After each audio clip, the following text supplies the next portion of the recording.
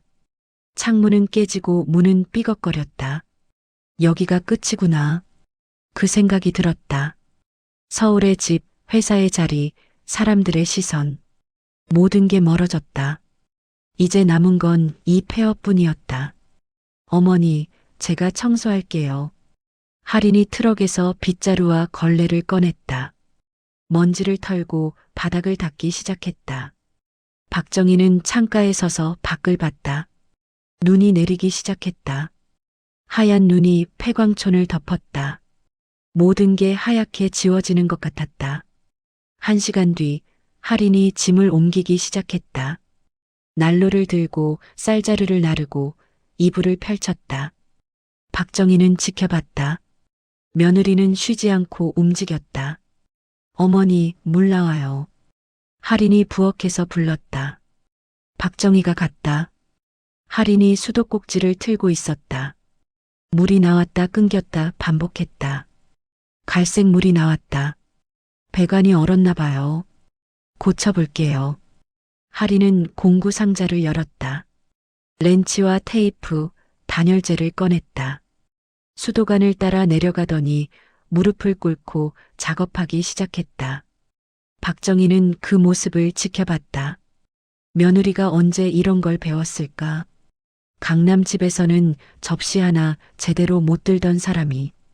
얼음이 꽉 찼네요. 잠깐만요. 할인은 밖으로 나갔다. 뜨거운 물을 끓여왔다. 배관에 천천히 부었다. 김이 피어올랐다. 10분쯤 지나자 물이 나오기 시작했다. 처음엔 갈색이었지만 점점 맑아졌다. 됐어요. 할인이 웃었다. 처음 보는 웃음이었다. 강남집에서는 한 번도 웃지 않던 얼굴이었다. 해가 지기 시작했다. 할인이 난로에 불을 켰다. 따뜻한 기운이 퍼졌다. 그러나 한쪽 방만 데워졌다. 벽 틈새로 바람이 들어왔다. 저녁 드실래요? 박정희는 고개를 끄덕였다. 할인이 라면을 끓였다. 간단한 식사였지만 뜨거웠다. 두 사람은 말없이 먹었다. 창밖으로 눈이 계속 내렸다. 세상이 점점 하얗게 변했다. 자러 가세요, 어머니. 제가 정리할게요. 박정희는 방으로 들어갔다. 이불을 덮고 누웠다. 천장을 봤다. 금이 가 있었다. 언제 무너질지 모를 것 같았다. 잠이 오지 않았다. 밖에서 소리가 났다. 박정희는 일어나 문을 열었다. 할인이 복도에서 무언가 하고 있었다. 가까이 가보니 무너진 처마를 받치고 있었다. 강목을 대고 못을 박고 있었다. 뭐해? 처마가 무너질 것 같아서요. 눈 내리면 위험해요. 지금 안 해도 되잖아. 지금 안 하면 내일은 못 해요. 눈이 더 쌓이면요. 할인은 말을 멈추지 않고 일했다. 손이 빨갛게 얼어 있었다. 숨이 하얗게 나왔다. 그런데도 멈추지 않았다. 박정희는 그 뒷모습을 봤다. 떨리는 손, 얼어붙은 숨. 그런데도 멈추지 않는 움직임. 왜 이러는 걸까? 왜 이렇게까지 하는 걸까? 들어와. 얼어 죽겠어. 곧 끝나요. 할인의 대답은 짧았다. 박정희는 방으로 돌아갔다. 문을 닫았지만 소리는 들렸다. 망치 소리, 나무 소리, 며느리의 숨소리. 1시간쯤 지났을까? 소리가 멈췄다. 박정희는 다시 나가봤다. 할인이 마루에 쓰러져 자고 있었다. 공구를 옆에 둔 채로 박정희는 방으로 돌아가 이불을 가져왔다. 며느리에게 덮어줬다. 할인의 손을 봤다. 굳은 살과 상처가 가득했다. 역도 선수 시절의 흔적이었다. 이 사람은 왜 이러는 걸까? 질문은 여전히 답이 없었다. 그러나 이제는 조금 다른 느낌이었다. 이해할 수 없지만 미워할 수도 없는 느낌. 박정희는 부엌으로 갔다. 물을 끓여 차를 만들었다. 오랜만에 직접 하는 일이었다. 컵을 들고 창가에 섰다. 눈은 여전히 내리고 있었다. 폐광촌을 덮고 있었다. 모든 게 조용했다. 새벽이 밝았다. 박정희는 며느리를 깨우지 않고 밖을 나갔다. 할인이 고친 처마를 봤다. 단단하게 고정되어 있었다. 눈이 쌓여도 버틸 것 같았다. 바람이 불었다. 차가웠다. 그러나 견딜만 했다. 박정희는 생각했다. 여기서 살아남아야 한다. 두 사람이 함께. 그 생각이 이상하지 않았다. 처음으로 며느리를 짐이 아닌 동료로 본 순간이었다. 할인이 일어났다. 눈을 비비며 나왔다. 어머니, 주무셨어요? 그럭저럭. 너는? 잘 잤어요. 할인이 웃었다. 박정희도 따라 웃었다. 어색했지만 나쁘지 않았다. 아침 먹자. 네. 두 사람은 부엌으로 갔다. 할인이 밥을 짓기 시작했다. 박정희는 반찬을 꺼냈다. 함께 식탁을 차렸다. 폐광촌의 첫 아침이었다. 어둡고 추웠지만 두 사람은 견딜 수 있었다. 창밖으로 해가 떠올랐다. 일주일이 지나자 물자가 떨어지기 시작했다. 박정희는 장부를 펼쳤다. 쌀, 연료, 수리자재, 식료품, 필요한 것들을 적었다. 할인은 트럭키를 들었다. 읍내 가볼게요. 같이 가자. 박정희도 일어섰다. 혼자 보낼 수 없었다. 이곳이 어떤 곳인지 아직 모르니까. 두 사람은 산길을 내려갔다. 30분쯤 달렸을까? 읍내가 나타났다. 작은 마을이었다. 상점 몇 개, 식당 2개, 철물점 하나. 가장 큰 상점으로 들어갔다. 주인은 60대 남자였다. 박정희를 보더니 눈을 가늘게 떴다. 새로 오신 분이시죠? 네. 폐광촌 관리사무소에 있습니다. 아, 거기. 주인의 말투가 애매했다. 동정도 환영도 아닌 표정이었다. 물건 좀 사고 싶은데요. 정기 배달도 되나요? 주인은 고개를 저었다. 여기는 최두식 씨 허락 없이는 안 돼요. 최두식? 이 일대 유통 다 관리하는 분이에요. 폐광촌도 그분 구역이거든요. 박정희는 명함을 꺼냈다. 한빛푸드 부회장. 주인은 명함을 받지만 받지 않았다. 여기선 그런 거 소용없어요. 최 씨한테 먼저 인사하셔야 할 겁니다. 박정희는 명함을 다시 넣었다. 할인이 옆에서 조용히 서 있었다. 그럼 오늘은 현금으로 살게요. 쌀이랑 라면, 연료 좀 주세요. 네, 그건 팔 수 있죠. 물건을 샀다. 비쌌다. 서울의 2배 가격이었다. 그러나 선택지가 없었다. 트럭에 실고 돌아오는 길 할인이 말했다. 이상해요. 뭐가? 이 정도 물량이면 직접 거래처에서 받는 게 싸요. 근데 여기선 다 최두식을 거쳐야 한다니. 박정희는 고개를 끄덕였다. 며느리 말이 맞았다. 독점이었다. 그리고 독점은 항상 가격 조작으로 이어졌다. 이틀 뒤 최두식이 찾아왔다. 40대 중반, 두툼한 체격. 얼굴엔 웃음이 있었지만 눈은 차가웠다. 트럭 2대를 몰고 왔다. 부하들도 서너 데리고 왔다. 관리사무소 앞에 차를 세웠다. 박정희가 나갔다. 할인도 따라 나왔다. 박정희 씨죠? 소문 들었어요. 최두식의 말투는 부드러웠지만 눈은 평가하고 있었다. 소문이요? 서울서 큰일 하시다 왔다며요? 근데 여기선 서울 방식 안 통해요. 박정희는 대답하지 않았다. 상대의 의도를 읽고 있었다. 물건 필요하시면 저한테 주문하세요. 제가 다 공급해 드릴게요. 조건은요? 수수료 30%, 30? 박정희의 목소리가 올라갔다. 최두식은 어깨를 으쓱했다. 산길이 험해요. 위험 부담 있죠. 그리고 여기 규칙이 그래요. 싫으면 직접 나르시든가. 직접 나르면 되죠. 할 수 있으면 해보세요. 최두식은 명함을 놓고 갔다. 부하들이 웃으며 따라갔다. 트럭들이 먼지를 일으키며 사라졌다. 할인이 명함을 주었다. 어떻게 할까요? 계산해 봐야지. 박정희는 안으로 들어갔다. 장부를 폈다. 30% 수수료로는 생존도 어려웠다. 그렇다고 직접 나르자니 인력도 차량도 부족했다. 막혔네. 아니에요.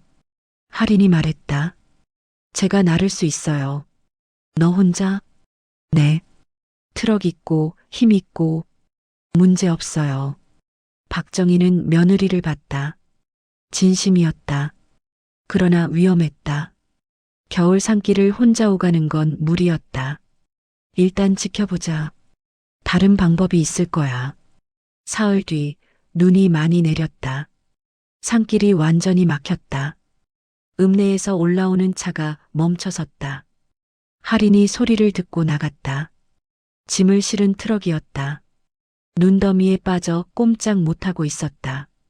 운전사가 전화를 걸고 있었다. 견인차 불러야 할 것 같은데 2시간은 걸릴 거예요. 할인은 트럭을 살폈다. 앞바퀴가 완전히 묻혔다. 주변의 강목을 찾았다. 길이 긴 것으로 비켜 계세요. 할인은 강목을 바퀴 밑에 밀어 넣었다. 지렛대를 만들었다. 그리고 힘을 줬다. 트럭이 천천히 들렸다. 운전사가 놀라내렸다. 이거. 할인은 말없이 트럭을 밀었다. 바퀴가 눈에서 빠져나왔다. 트럭이 다시 굴렀다. 운전사는 할인을 봤다. 믿을 수 없다는 표정이었다. 고맙습니다. 진짜. 어떻게. 조심해서 가세요. 혹시 명함 있으세요? 우리 회사에서 일하실 생각 없으세요? 물류 쪽 사람 항상 부족해요. 운전사는 명함을 건넸다. 할인은 받았다. 물류 회사였다. 중견 규모로 보였다. 박정희가 창문 너머로 지켜보고 있었다. 며느리가 트럭을 들어 올렸다. 힘으로. 그냥 힘으로. 할인이 돌아왔다. 박정희가 물었다. 너 원래 저렇게 힘이 셌어? 네. 역도할 때부터요. 왜 숨겼어? 할인은 잠시 망설였다. 강남에선 필요 없는 힘이었어요. 방해만 됐고 사람들이 이상하게 봤어요. 그래서 숨겼어요. 근데 숨기다 보니 자꾸 실수했어요. 박정희는 고개를 끄덕였다. 이제야 이해가 됐다. 깨진 접시, 부러진 문고리. 모두 숨기려다 생긴 실수였다. 힘을 쓰지 않으려다 오히려 통제를 잃은 것이었다. 여기선 필요해. 박정희의 말에 할인이 고개를 들었다. 숨기지 마. 쓸 때가 있을 거야. 정말요? 그래. 내 힘은 여기선 자산이야. 할인의 눈이 빛났다. 처음으로 인정받는 순간이었다. 일주일 뒤 소문이 돌기 시작했다. 폐광촌에 힘센 여자가 있다고. 눈길에서 트럭을 들어 올렸다고. 물류업체에서 연락이 왔다. 산길 운송 도와줄 수 있냐고. 박정희는 조건을 제시했다. 우리가 중간 거점이 될게요. 물건 보관하고 분배하는 거요. 수수료는 10%, 10%면 최두식보다 훨씬 싸네요. 근데 그 사람 허락은 받으셨어요? 우리가 알아서 할게요.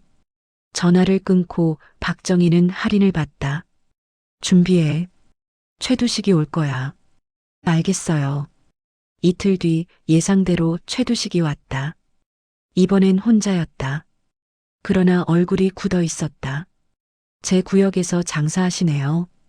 최두식은 문을 열고 들어왔다. 초대받지 않았지만. 구역이요? 여기 당신 땅인가요? 박정희는 침착하게 물었다. 최두식은 코웃음 쳤다. 땅이 중요한 게 아니에요. 사람이 중요하죠. 여기 사람들은 다 저한테 물건 받아요. 관계가 있어요. 그럼 이제 우리한테 받으면 되죠. 더 싸니까. 관계를 돈으로 보시는군요. 돈이 싫으세요? 박정희는 서류를 밀었다. 계산서였다. 우리가 중간 거점이 되면 당신도 이득이에요. 운송비 절감, 재고, 관리, 유통망 확대. 계산해 보세요. 최두식은 서류를 봤다. 숫자는 명확했다. 박정희의 제안이 합리적이었다. 협상하실 생각 없으시면 돌아가세요.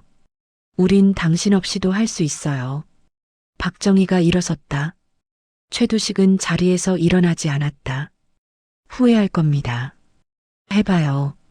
근데 확실히 해둘게요. 우리가 무너지면 당신도 손해예요.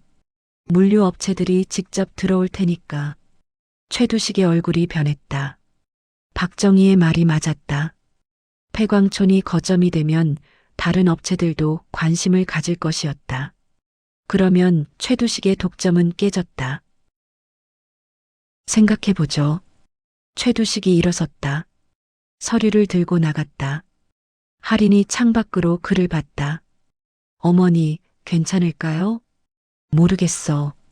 근데 물러서면 끝이야. 우린 선택지가 없어. 박정희는 장부를 폈다. 싸움이 시작됐다. 그러나 이번엔 혼자가 아니었다. 며느리가 있었다.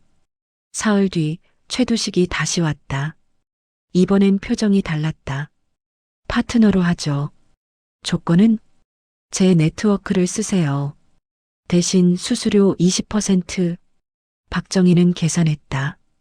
나쁘지 않았다. 최두식의 로컬 네트워크는 가치가 있었다. 15%, 18, 16. 마지막이에요. 최두식은 잠시 생각하더니 손을 내밀었다. 좋아요. 두 사람은 악수했다. 할인이 옆에서 지켜봤다. 적이 동료가 되는 순간이었다. 그날부터 세 사람의 조합이 시작됐다. 할인 현장 장악력, 힘과 실행, 박정희 계약과 협상, 지략, 최두식 로컬 네트워크, 유통망. 폐광촌에서 시작한 유통망은 빠르게 성장했다. 강원도 산골에서 더 빨리 온다는 소문이 돌았다. 박정희는 장부를 보며 생각했다. 여기서 시작할 수 있을 것 같았다. 다시 새롭게 석 달이 지났다. 폐광촌 유통망은 읍내를 넘어 인근 도시까지 뻗었다. 계약서가 쌓였다. 거래처가 늘었다. 최두식은 더 이상 적이 아니라 파트너였다. 강원도 산골에서 더 빨리 온다는 소문은 이제 사실이 됐다. 어느 날 오후 최두식이 전화를 걸어왔다. 부회장님, 서울에서 소식 들으셨어요? 무슨 소식? 김준길 씨가 재기하고 있대요. 새 투자자 만났다고. 박정희는 전화를 천천히 내려놓았다. 할인이 옆에서 물었다. 무슨 일이에요? 준길이 서울에서 다시 시작한대. 할인의 얼굴이 굳었다. 박정희는 창밖을 봤다. 눈 덮인 산이 보였다. 어떻게 하실 거예요? 증거 모아야 해. 감정으로는 이길 수 없어. 박정희는 장부를 폈다. 서울에서 내려올 때 가져온 서류들이 있었다. 준길의 서명이 담긴 문서들. 그러나 부족했다. 우리 유통망을 이용하자. 네. 우리가 지금 물류 네트워크를 가지고 있잖아. 서울까지 연결돼 있고, 그걸 이용하면 정보도 모을 수 있어. 할인은 고개를 끄덕였다. 박정희는 전화를 걸기 시작했다. 옛 거래처들, 아직 연락이 닿는 사람들. 저예요, 박정희. 오래간만이죠. 네, 잘 지내요. 혹시 한비푸드 관련해서 최근 소식 들으신 거 있어요? 하나둘 정보가 모였다. 중길이 새 회사를 차렸다. 투자자를 만났다. 기존 한빛푸드의 거래처들을 접촉하고 있다. 자신은 희생자라고 주장하고 있다. 희생자라. 박정희는 쓴웃음을 지었다. 아들이 거짓말을 잘했다. 항상 그랬다. 2달 동안 자료를 모았다. 중길의 거래처, 자금 흐름, 위조된 서명, 내부 문서, 조각들이 맞춰지기 시작했다. 그러던 중 연락이 왔다. 중길 측에서였다. 강원도 유통망의 실세를 만나고 싶다고 하네요. 최두식이 전달했다. 박정희는 웃었다. 실세라. 어떻게 할까요? 만나죠. 서울에서. 박정희는 할인을 받다. 같이 가자. 네. 일주일 뒤 2사람은 서울로 갔다. 할인이 운전했다. 3시간이 걸렸다. 서울에 도착하자 낯설었다. 3달 만에 보는 도시였다. 호텔 회의실을 예약했다. 고급 호텔이었다. 중길이 좋아할 만한 곳이었다. 약속 시간. 박정희와 할인은 먼저 도착했다. 자리에 앉아 기다렸다. 문이 열렸다. 중길이 들어왔다. 정장을 입고 넥타이를 맸다. 여전히 단정했다. 그가 상대를 확인하는 순간 발이 멈췄다. 어머니. 목소리가 떨렸다. 박정희는 자리에 앉아 있었다. 할인은 벽에 기대 있었다. 앉아. 중길은 망설이다 앉았다. 손이 떨렸다. 박정희는 서류 뭉치를 밀었다. 내 서명이야. 중길은 서류를 봤다. 지분 이전, 계좌 정리, 계약서 위조, 문서 조작. 모두 그의 서명이 있었다. 그리고 타임라인이 명확했다. 어머니, 이건 설명은 검찰에 해. 우리한테 할 필요 없어. 중길은 서류를 넘겼다. 손이 계속 떨렸다. 얼굴이 하얘졌다. 이걸 어떻게 해? 내가 생각보다 허술했어. 돈 흐름은 숨길 수 없더라. 특히 급하게 빼돌린 건. 박정희의 목소리는 차가웠다. 할인이 테이블 끝으로 걸어왔다. 손가락으로 테이블을 눌렀다. 나무에 금이 갔다. 중길이 움찔했다. 할인이 말했다. 도망칠 생각 말고. 할인아, 말 놓으세요. 전 더 이상 당신 아내 아니에요. 할인의 목소리는 낮고 단단했다. 중길은 입을 다물었다. 박정희는 일어섰다. 내가 우릴 끝났다고 했지. 그럼 넌 지금 귀신을 보는 거겠구나. 어머니, 잘못했어요. 다시 시작할 수 있어요. 시작? 넌 이미 끝났어. 이 서류는 내일 검찰에 제출돼. 내가 할 수 있는 건 없어. 박정희는 문으로 걸어갔다. 할인이 뒤따랐다. 중길은 자리에 그대로 앉아 있었다. 서류를 붙잡고 어머니. 중길이 소리쳤다. 박정희는 돌아보지 않았다. 제발. 문이 닫혔다. 복도로 나왔다. 할인이 물었다. 괜찮으세요? 박정희는 대답하지 않았다. 괜찮을 리 없었다. 아들을 버리는 일이었다. 그러나 선택의 여지가 없었다. 엘리베이터를 탔다. 2사람은 말이 없었다. 로비에 도착했다. 어머니. 할인이 불렀다. 박정희는 돌아봤다. 잘하셨어요. 할인이 말했다. 박정희는 고개를 끄덕였다. 그게 위로가 됐다.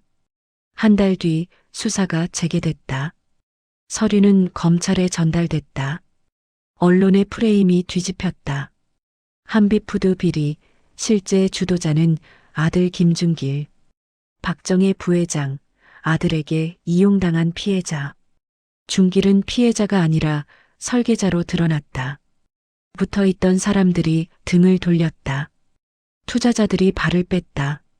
박정희에게 복귀 제안이 들어왔다. 여러 곳에서 회사로 돌아오라는 내용이었다.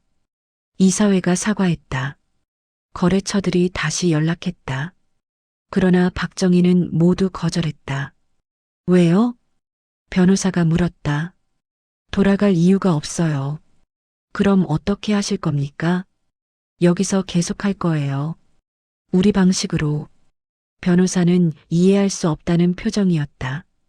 그러나 박정희는 확신했다. 폐광촌으로 돌아가는 길, 할인이 운전하며 물었다. 후회 안 하세요? 뭘? 서울 안 돌아가는 거요. 박정희는 창밖을 봤다. 눈 덮인 산이 보였다. 차갑지만 깨끗했다. 여기가 나아. 솔직해서. 그쵸? 할인은 웃었다. 박정희도 따라 웃었다. 처음으로 편한 웃음이었다.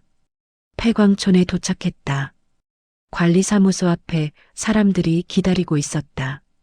최두식, 거래처 사람들, 마을 주민들. 오셨어요? 최두식이 웃으며 맞았다. 무슨 일이야? 다음 주 교육 프로그램 시작하잖아요. 준비 다 됐어요. 박정희는 고개를 끄덕였다. 경력 단절 여성을 위한 물류 교육 프로그램이었다. 할인이 제안한 것이었다. 몇 명이나 신청했어? 25명이요. 더 받을 수도 있고요.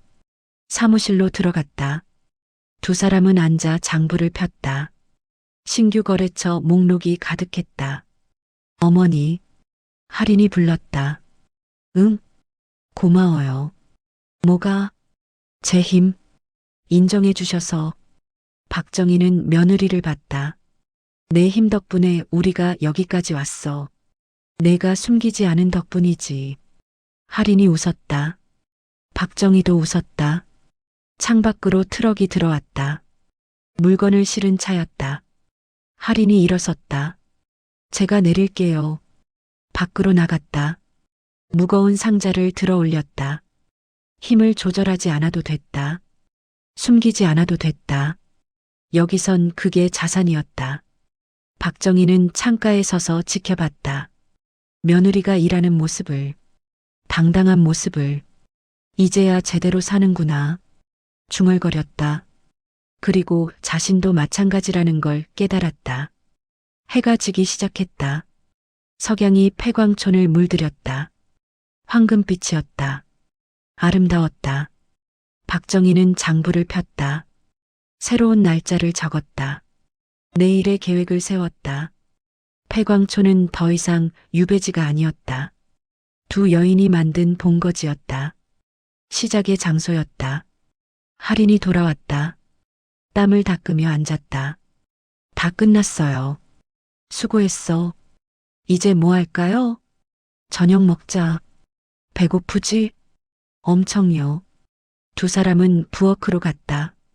함께 밥을 짓고 반찬을 꺼냈다. 식탁을 차렸다. 창밖으로 별이 보이기 시작했다. 도시에선 볼 수 없던 별들이었다. 어머니, 응? 행복하세요? 박정희는 잠시 생각했다. 행복. 그런 단어를 생각해 본 지 오래였다. 그런 것 같아.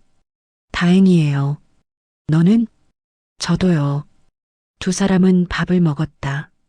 조용했지만 편안했다. 더 이상 어색하지 않았다. 식사를 마치고 설거지를 했다. 할인이 씻고 박정희가 닦았다. 자연스러운 협업이었다. 내일 일찍 일어나야 해. 거래처 미팅 있어. 알겠어요. 저도 일찍 나갈게요. 배송 있어요. 조심해. 네. 할인이 방으로 들어갔다. 박정희는 거실에 혼자 남았다. 소파에 앉아 창밖을 봤다. 별이 가득했다. 쏟아질 것 같았다. 박정희는 생각했다. 여기서 계속할 것이다. 며느리와 함께, 새롭게, 그리고 그 생각이 두렵지 않았다. 오히려 설렜다. 폐광촌의 밤은 깊어갔다. 그러나 두 여인의 이야기는 이제 시작이었다.